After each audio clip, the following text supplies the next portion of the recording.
నమస్తే అన్న అందరికీ నమస్కారం। ఇటీవల మనం చూసుకుంటే భూకంపాలు ప్రపంచ దేశాలను ప్రజలను భయపెడుతూ ఉన్నాయి। ఒక్క మయన్మార్ లో వచ్చిన భూకంపం వల్ల దాదాపు 3600 మందికి పైగా ప్రజలు చనిపోయారని చెప్పేసి, ఈ సంఖ్య మరింత పెరిగే అవకాశం ఉందని చెప్పేసి ఆ దేశానికి సంబంధించిన మీడియాలైతే స్థానిక మీడియాలైతే తెలుపుతూ ఉన్నాయి।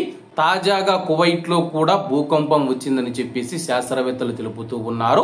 స్థానిక మీడియా తెలిపిన వివరాల ప్రకారం Kuwait institute for scientific research centre తో అనుబంధంగా ఉన్న కువైట్ నేషనల్ సిస్మిక్ నెట్వర్క్, ఈ యొక్క నెట్వర్క్ మనం చూసుకుంటే 1997వ సంవత్సరంలో కువైట్ లో భూకంపాలను గుర్తించేందుకైతే ఈ యొక్క నెట్వర్క్ నైతే కువైట్ ప్రభుత్వం ఏర్పాటు చేసింది।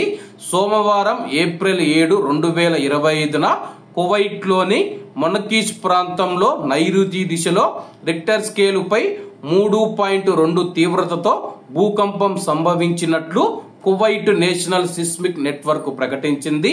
అలాగే ఈ యొక్క భూకంపం చూసుకుంటే కువైట్ కాలమాన ప్రకారం రాత్రి 11:45 సంభవించినట్లు నెట్వర్క్ తెలిపింది। అలాగే భూగర్భంలో 13 కిలోమీటర్ల లోతులో ఈ యొక్క భూకంపం సంభవించిందని చెప్పేసి రిక్టర్ స్కేలు పై తీవ్రత 3.2గా నమోదు కావడంతో ఎటువంటి ఆస్తి నష్టం గాని ప్రాణ నష్టం గాని జరగలేదు। కానీ ఒకవేళ ఈ యొక్క తీవ్రత ఎక్కువగానే ఉండింటే ఆస్తి నష్టం ప్రాణ నష్టం జరిగేది।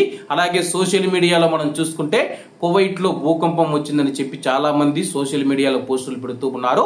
శాస్త్రవేత్తలు ఎవరూ భయపడవలసిన అవసరం లేదు, సోషల్ మీడియాలో వచ్చే వార్తలు ఎవరూ నమ్మవద్దని చెప్పేసి శాస్త్రవేత్తలు తెలుపుతూ ఉన్నారు। ఒకవేళ ఈ యొక్క భూకంపాన్ని మీరు కూడా గుర్తించి ఉంటే కామెంట్ రూపంలో తెలియజేయాలని కోరుకుంటూ, అందరూ బాగుండాలి, అందులో మనం ఉండాలి। అందరికీ నమస్తే అన్న, జై హింద్।